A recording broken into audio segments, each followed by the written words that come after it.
All right, hi, my name is Maher Amer. I'm the CTO of Diablo Technologies. And just to complete on Ricardo's presentation, and so this is actually showing how the MTS actually looks at the system level, how it presents itself once the system has booted, how it actually works at the system level. So initially, when the system boots, we have designed the solution in a way such that it requires the least amount of changes at the hardware and OS level. So when the MCS module is plugged in a server, what it will do, it will, from a memory controller point of view, it will behave exactly like a DRAM or an RDIMM module. It will participate in the training sequence, in the initialization sequence, just like any other memory in the channel. From the memory controller point of view, for all intents and purposes, it thinks it's got 4 GB of memory space. That's what the MCS module declares itself as. Of course, there's no 4 GB of memory behind it. It's just, it declares itself as a 4, it says, I'm a 4 GB, please map me in as a 4 GB in the system memory once you have initialized the memory channel. So, was that a question? No, Okay. just a general snarky comment. Don't let us interrupt you with those. Old school. Memory map. Memory map, well, yeah. So it's, what we do is we create a memory region that then can be IO memory mapped outside the IO space. So it's memory mapped memory region inside memory. Okay, so what would happen is once the system memory, once we have been part of the system memory, what the BIOS will do is will reserve that region of memory, such that to prevent any other application from accessing that memory space, because we don't really have that much of memory. So once the system has booted, the other thing the BIOS will do for us is create an ACPI entry that will identify every MCS module that is installed in the system. And that ACPI entry then will be used by the driver to identify how many devices are installed and where exactly they are in the system memory. And then from this point forward, you guys probably know exactly how it works. We have a window in memory. And when the driver is initialized, it knows how to actually now go speak to the device that sits in this memory space, which will allow it to have full access to a much larger flash capacity sitting on the back side. Okay? So no change at all to the hardware, to the motherboard, no change to the memory controller or the DDR controller. We plug and play like any other memory module. Once the driver has initialized itself in the OS, it will as today, as Ricardo has said, we just look like another block device. So we initialize ourselves as a block device in the OS, and then from this point forward, it's just a question of how to use it. Now, you can use it exactly like any other block device. You can mount a file system on top of it. You can make it a swap device. You can do anything you want to do with that you can do today with block devices. It's just super fast block device. So what would happen? Applications will create IO requests. They will go to the OS. That IO request will go to our driver. And usually when IO request comes in, the driver will go to the IO space, to the PCI driver to do the transactions. In this case, the driver will go back to the memory controller. It will take that IO request from the block layer. It will dissect it into small 64-byte cache line level transactions, and it will pass and will embed within these 64 bytes the protocol that Diablo has come up with. So there's the commands, there are write commands, read commands, there's a status. So it will embed all that stuff in data structures that then get transferred through the memory controller as cache line writes and reads to the memory region associated with a targeted block device or MCS module. And then from that point forward, that device takes it and executes the write or read command. Any question? No.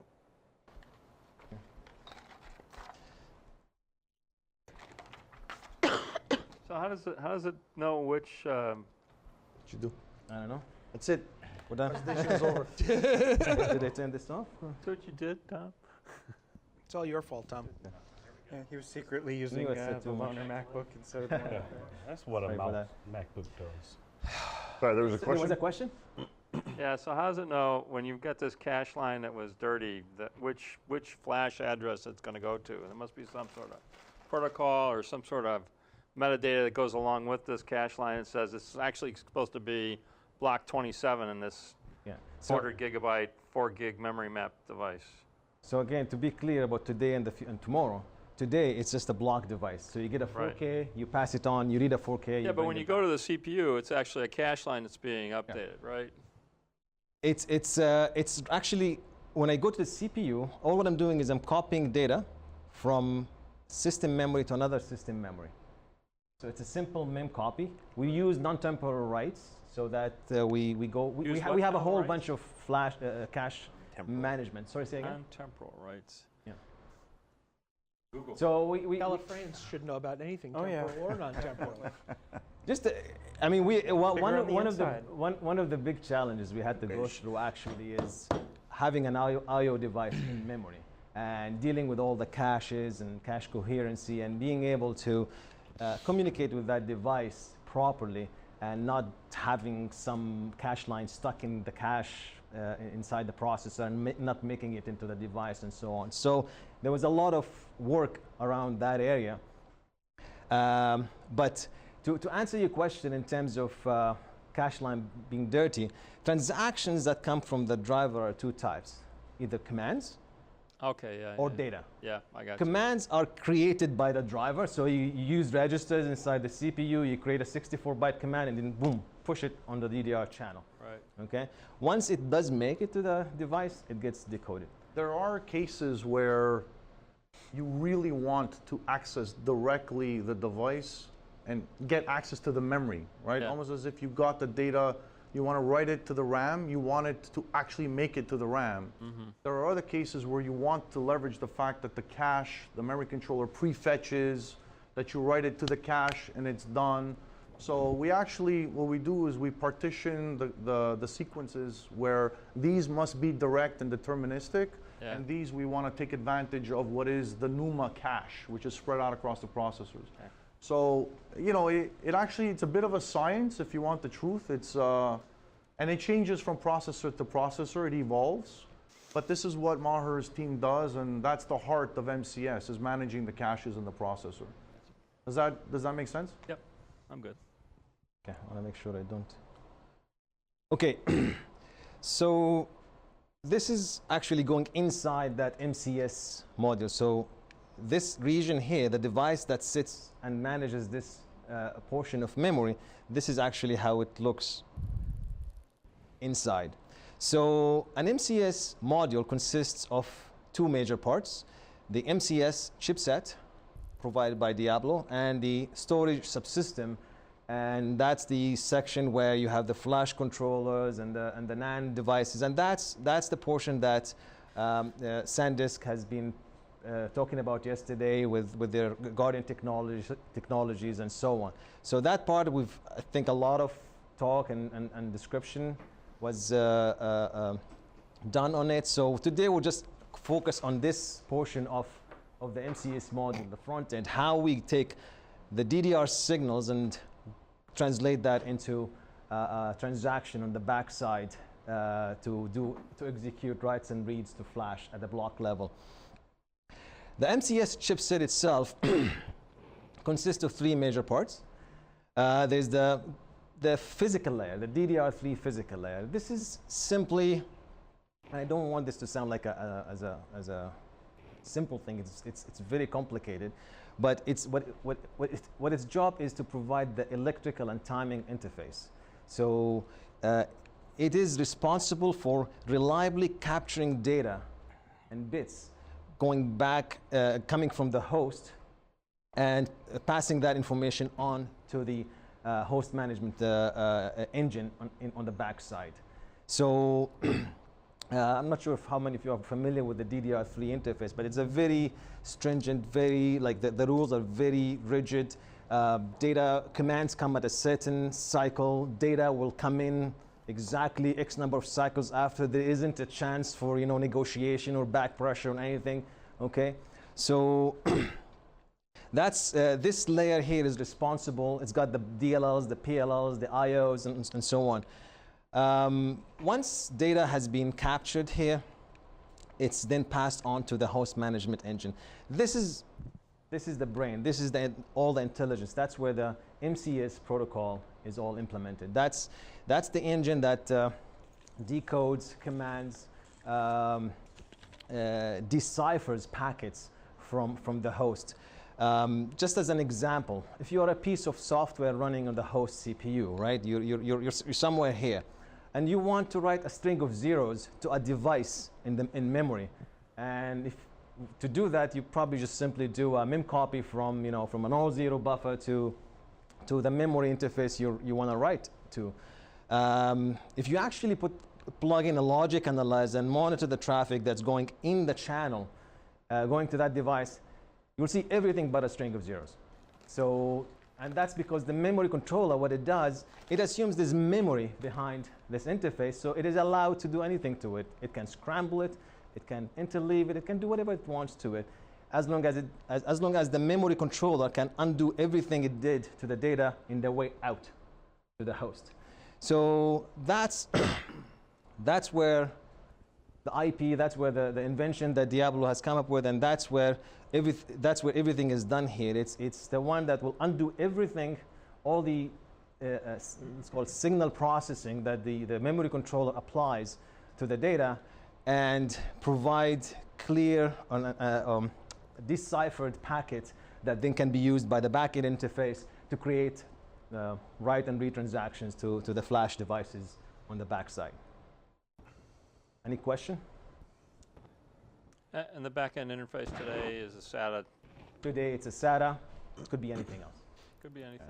It's just used to basically transfer the blocks from the NAND into the ASIC and back. There's no, could be SAS, could be PCI. There's no. So how much of a how much memory, host buffer memory, is in the MCS chipset today? Good question. So is that a secret or something? So Or something like it is that? actually part of the optimization. It is part of the IP. We had to Okay. actually, before building this ASIC, we actually had a whole bunch of It's a very C small models. ASIC. It's not like it's a big ASIC. It's a small It is, but ASIC. you'll be surprised that this doesn't have to be too much in order to sustain and fill up the pipe behind it and make sure that these flash are 100% utilized. And you actually supply the driver too, right? I mean, Correct. the software logic as well, not Correct. just the hardware. I have another slide about the software afterwards. But another point that actually I didn't touch yet on is the power system detection protection. So this chipset is protected by a power system we call power fail protection. So And that's external to the chip. that is external to the chip. That's actually part of the SanDisk design to Right. add in that portion of the to the module. What this power system detection protection does, in case of power failure, it will guarantee to maintain power to the MCS chipset to flush everything all the way to the NVM media. Okay? Now, here's the interesting part. What that means is once I have written something here, it's persistent. It's guaranteed to be persistent by design. And there's built-in end-to-end data integrity checks that are ASIC accelerated, so it's all done real time. Exactly. So when you write something into the ASIC and it gets acknowledged back as being received, data integrity is included in that. So from a application commit perspective for databases, you were asking about atomicity. You can guarantee that n number of blocks are in and received in entirety. and then go back to the application and say, with this 16K chunk, it's done, or this 64K chunk, it's done. It's all in there. That's how you can guarantee atomicity. And that can be done across n devices at a time simultaneously and managed by the driver. So hopefully that answers your question. You can actually guarantee that something is committed atomically across n number of devices and manage that on the host very efficiently. It's all ASIC accelerated. So the ECC is checked on entry to the DDR3 PHY, and it's persisted throughout all the way to the SATA. No, it must be stripped someplace. It transitions to something else, but Like you a have the checksum or right something idea. like There's that? an end-to-end protection. Yes. Exactly. So this is You can detect a bit flip anywhere in the chip, all the way through to the NAND and back, but it gets handed off, as you can imagine. Yeah, The different types of encoding Yeah, and yeah. protection, different strengths and also different pipelines, right? So, but it is end to end, but it's handed off from one to the next with overlap. so this is clearly an Intel only No. thing right now. No, No, absolutely not. We actually have Heck, run it's it. power. We have, It's power, right? I mean, Oh yeah, no, it is Intel right now. It's x86. yeah. x86. But We have I guess Does this It work also on works- AMD stuff as well? Okay, have so this run is a okay. Yep. The only thing we require is a DDR3 interface. That's it. Okay. The IP that they built is very flexible around ECC, scrambling, all that stuff. So it's not hardwired for an Intel processor. So you guys aren't really sensitive to Intel, like basically making changes in future versions of Well, except that the future versions are going to be DDR4. DDR4 or whatever. the But physical assuming layer is DDR4 where keeps the That's same. handled in the PHY. Right. Yeah, as long as DDR4 keeps at least this, Yeah. then these guys are okay. Like. So I'm, we've I'm already just sitting here thinking that done more. if I build a setup right now using this, and in a couple of years or not even, Intel releases the next gen of stuff. Is this all going to be invalidated or, you were talking about niche sorts of things earlier. I don't see this at all as one of those things. You totally would be though. If Intel just rolled over a little bit and crushed you guys, like you see that with VMware a lot. These companies that come along and solve such a specific problem, or solve a big problem in such a specific way that it takes a coder at VMware about 20 hours, and they've just decimated a whole company. Yeah. So I don't see you guys as that. No, but you know what? that's the sort of thought I It's a have. very, very good question. So just a data point, we actually can run this across 4 generations of Intel DDR3 processors. Okay. And we've already confirmed functionality at protocol level at DDR4. Cool. Right? So it was designed to basically, I don't know if you remember yesterday, they showed that it was really a couple of chips together, right? There's the controller and then the data buffers. The data buffer is really the physical, electrical physical layer device. If you swap that out for a DDR4 based design, all the protocol pieces essentially the same. Cool. So the rollover to DDR4 was built into the architecture because we know that we want to be able to transition the NAND technology and the interface technology completely asynchronously, which is exactly what's happening. So that's how it's designed. I understand why you went there, but clearly in today's product, the SATA interface presents a bottleneck. I would not necessarily. I agree, but it's delivering more than enough performance, and it allowed us to make it a black box. I understand the go-to-market reasons, right? Just bolt it 100%. on. Going forward, of course, as we want to get more throughput. IDT's NVMe controllers weren't ready for you to use, and that's clearly. They're also a little bit big. Yeah, well, this is what happens But, with the rate of development. So we've got 16 independent flash channels per DIMM. Right, that's what you have to focus on. The performance comes from the fact that each module has 16 independent channels. Actually, right, but they bottleneck into two SATA channels. bottleneck is a relative term. I think you'll see later that you still get very high performance per gigabyte for each module, right? You probably will bottleneck on the flash before you bottleneck on the SATA itself. Exactly. It It's all 12 gig. depends on the application. Well, for writes, It's 12 gigabit For per for DIMM. writes, yes. for writes, it's no, which direction I'm going. Okay, for writes, because data gets committed once you're here, you're kind of asynchronously right in the backside. So Yeah, but now you're saying you've got to write back cache, and that's true until the moment when I've been writing continuously and the cache is full. Write back cache. The whole idea behind write back caches is that they deal with bursty traffic, and if I'm doing something that's continuous, eventually it falls over. You're absolutely right. But to answer your question, though, whether the SATA is the bottleneck or the flash NAND, what we have seen so far is the flash NAND. You start getting the bandwidth, the limitation of the flash before you hit actually the limitation of your. For the applications Yeah. that people will pay what this product costs, yes. So let's look at it this way. On reads, which is really the only time that you can pipeline enough, right? We're at a gigabyte per second per module. Right. So 4 modules is 4 gigabyte per second. Right. You know, and you're That's getting pretty fast. your parallelism there. So Right, instead of and buying that- one and 400, so I buy two if- 200s. If that's enough, then every other dimension of the product is substantially better, right? The only place where we tend to say if you're 100% sequential read kind of related, we're not going to really focus on that because that's not our strength. Right. However, the product is extremely competitive there also at 1 gigabyte per 200 gig of flash, right? So I would say that we're equivalent or significantly better on sequential reads and massively better everywhere else. And so the question becomes, okay, what is it that you can't use us for? But certainly if you're looking at sequential reads, anybody can get that. Yeah, I mean, you can do sequential reads with disks. So, but we're not really interested in those applications. Does that answer your? Oh yeah, no, more Now on mixed more than enough. on mixed workloads, having 16 independent channels. Now think about that. With 8 DIMMs, you're talking about 128 independent channels. Flash channels.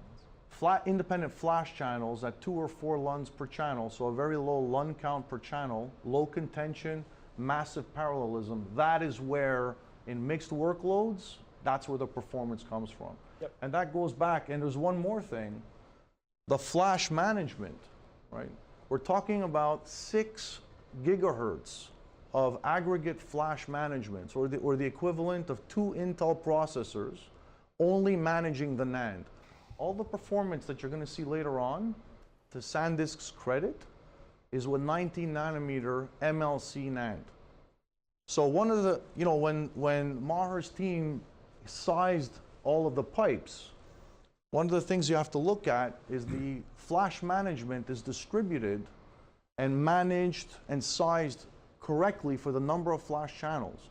So this is how you get the performance in mixed workloads. If you aggregate that onto one core, you're going to see the latency essentially spike. So there's multiple facets of the parallelism. One of the most important ones being the MIPS that are dedicated strictly to managing the media, which is the NAND, which is all offloaded off of us, and that's where the performance comes from.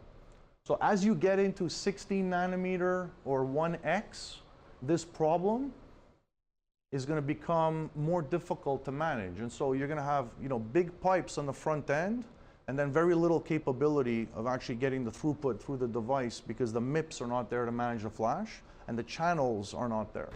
So this is how we get the performance taking the NAND into account.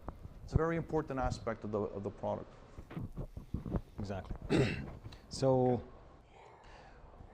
now this is actually, so this is the software overview of how the MCS solution integrates into the OS infrastructure. So there are 3 levels. There's the user space, kernel space, and the hardware. So if what we just talked about is this level, the hardware. As I said, there's an MCS chipset and the flash controller management layer. Both of them, they have their own firmware to execute their functions. So in the MCS, the firmware is developed by Diablo, and that's the one that takes care of translating the driver command structures into SATA instructions that then get executed and passed on to the NVM management or the flash controller, and which itself has its own firmware supplied by our NVM partner. Yeah. So this would be the Guardian technology firmware running on the flash controller running provided by SanDisk. All right. So one important aspect here is the BIOS UEFI. I think somebody asked the question before. You know, what would it take to get this to plug into the system? From a hardware perspective, nothing. So there's no dependency really on the type of processor you're using or 1 channel, 5 channels. There is a dependency on DDR3, right? And eventually DDR4, but it plugs in mechanically just like a module. The BIOS, however, has to do some basic things to just educate somebody somewhere that this isn't really DRAM and it needs to be treated differently once it gets to the operating system. Don't do a memory test. Yeah, so, well, yeah. Or do it and know that it's not going to pass in certain memory ranges, right? Yeah. Randy and I were talking about that a little yesterday, you know, that how this presents as what was it, 8 gig DIMM? It could be anything, or frankly. something. Something to get past the gate, now, you know, like, and then, but you need a BIOS to basically ignore it as far as post goes. Yeah. And so that's the basic, and you can do everything in the driver to get it going from there on. So for example, early prototypes that we had were actually designed to be plug and play, no BIOS changes at all. But what happens is when you get into working with an HP, a Dell, an IBM, those guys have system management. They want to be able to say, hey, I have a failure on this DIMM. I know what kind of DIMM it is. It's a flash DIMM. It's not a registered DIMM memory module. So you start kind of getting more detailed level of integration at UEFI. But to actually make it work and be functional, it's pretty simple. It's a disable memory test for these memory regions, and you're done. It'll map in pretty much like a memory device, and our software can take it from there. The way the product is actually done is there's a pretty tight integration in UEFI, and then all of the system management knows what to do if something goes wrong. And that's the reason why it's an enterprise product, you know, more than just a desktop, you know, accelerator. Pretty expensive desktop, I'd guess. Yeah. Yeah, but it'd be fast like hell. Oh yeah. You can definitely send me one. Yeah. All right. So to continue on Rick's comment about the BIOS, so to just get it started is the mem test, but if you really want to productize it, what you want in the BIOS, 3 major functions or 3 major changes. 1, you need to disable the mem test. 2 is you want to make sure that you reserve that memory so that no other application go and write or read from that memory except the driver. And 3rd is creating an ACPI entry for that device in the ACPI table. And that's basically because today UEFI, what it does to scan for devices, what it will do will go read the whole PCI space and registers to discover devices. It never goes and reads memory to find devices. It expects everything to be memory. So the other addition is for the BIOS to now go actually and scan the memory itself and find out, okay, is there an MCS device or not? If yes, create an ACPI entry, which then will be used by the driver to initialize the device. And that ACPI entry will have enough information for the driver to initialize the device. So it's completely like a parallel path. It's not part of the driver. It's in the UEFI. You put that information in, and the driver takes it from there. Then there's the kernel level driver. That's the driver that takes that we just talked about. It hooks up and initializes to the OS as a block layer, and it takes I/O transactions from the block layer. One thing we also added as part of our software package is the management software. So we provide a standard SIM interface that can be used by standard system management software like Pegasus or any proprietary type management interfaces that use SIM interface to allow management system software to talk to our hardware through our kernel level driver and perform all the standard storage management tasks like the smart logs and grab the smart logs, query the lifetime, and so on and so on. So that's another aspect that we added in to ease integration into system integration in general. Any questions? Another important question that we usually get is how much power does it take, and does it actually fit into the power envelope of the so it does fit with a tolerance of almost 0, right? So it literally is like right in there. But this pipe also allows for thermal management, for fan control. The good news is that most memory subsystems now are pretty beefy. They're designed to take some very large DIMMs. And so the budget is somewhere between 10 and 15 watts per DIMM, which happens to be at the top end of the module when it's loaded. Didn't we hear 8? Yeah, 12. Was it 12? Yeah, so it's like, it's right there. It depends on the load that you put, the profile. So all of that is actually managed in a closed loop, and that's why that interface is also very important. But that's, yeah, you said that's per DIMM though, so that can add up pretty quick. That's every module, yeah. Yeah, on a Dell But every slot R920 has that's got the, 96 DIMM sockets in it. Yeah, that. But it's designed to handle 96 It's designed to DIMMs be able worth to of handle power. Yeah, that it's much. got, yeah, true. It's got enough juice there. Just another aspect. There's a lot power allocated in the system for DIMMs than anything else. Yeah. So we're leveraging that. it's important. The memory subsystem is designed to dissipate and, well, to generate and dissipate a lot of heat. So even from a thermal perspective, you know, the way Sandis did the thermal design, you know, the baffles force the air through the modules, and so it's pretty good. We just take advantage of the fact that most memory subsystems are already thermally challenged in general, and they tend to be over-designed. And so it just fits in. You know, subsequent generations will take it into account, because right now if we want to bump up the performance by a factor of 2, that's going to translate into more power. So the whole design has to be shifted to put more power allocation to the flash and less to the supporting chips that are around it. Right? So but the budget itself stays roughly the same. Cool. And then eventually they'll have, you know, extra power connectors on the top of each DIMM and water cooling. Yeah. Yeah, we'll just throw it all in a And bucket LED of Novak or lights. something like that. Now you're not being fair, right? Oh, now I'm being Ship facetious. a little water bottle with every server. It's liquid cool. Ooh, How much we need DIMM how much does inverters. how much power does a normal SSD draw?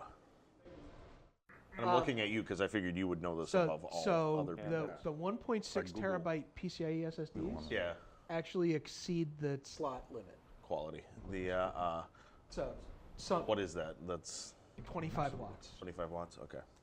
And so they're actually, some of the big PCIe SSDs do actually have a second power connector.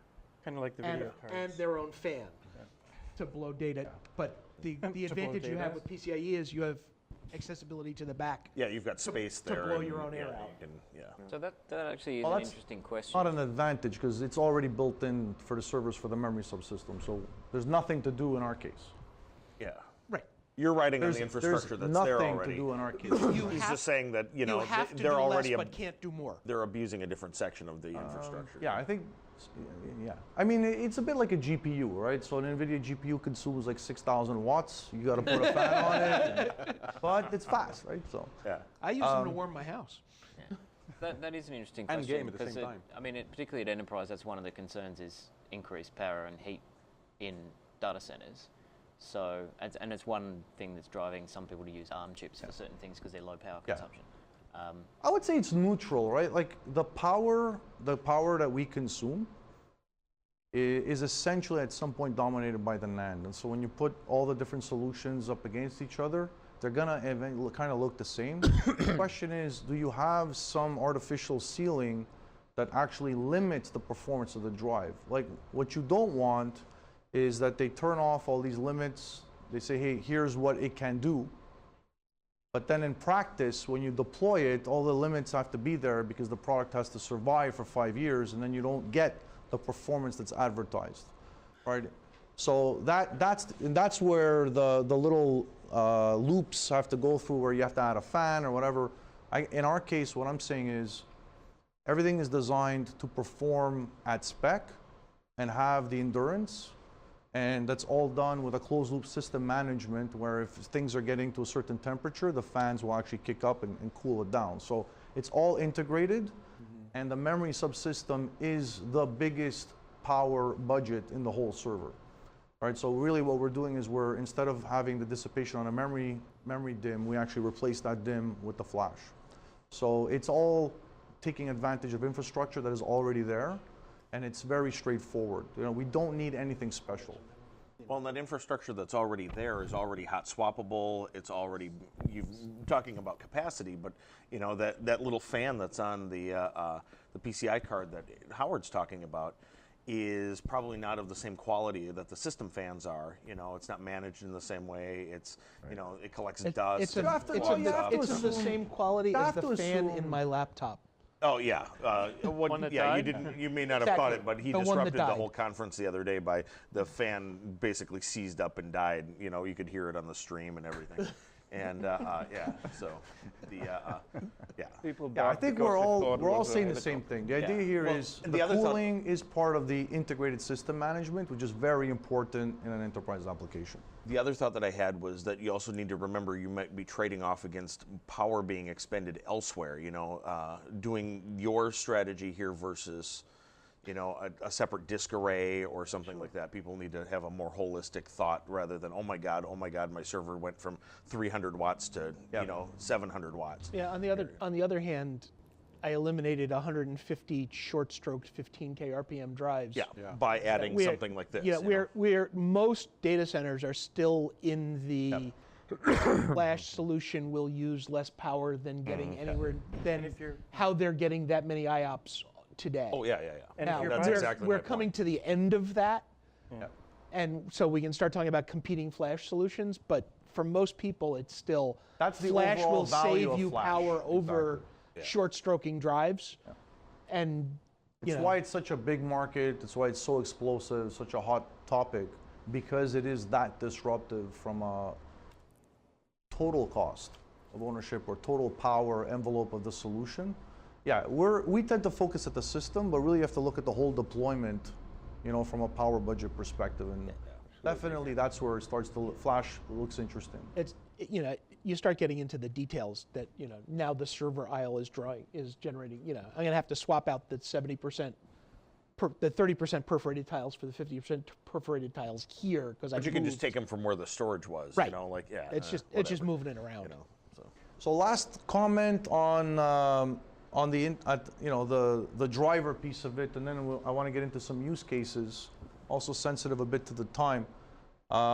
So the interesting thing about this is you have several of these devices that are in the system, and they can essentially be used any way you want. You can group them into looking like one larger drive, or you can use them individually. We see people doing a little bit of everything. Is that in your driver or above? Well, okay.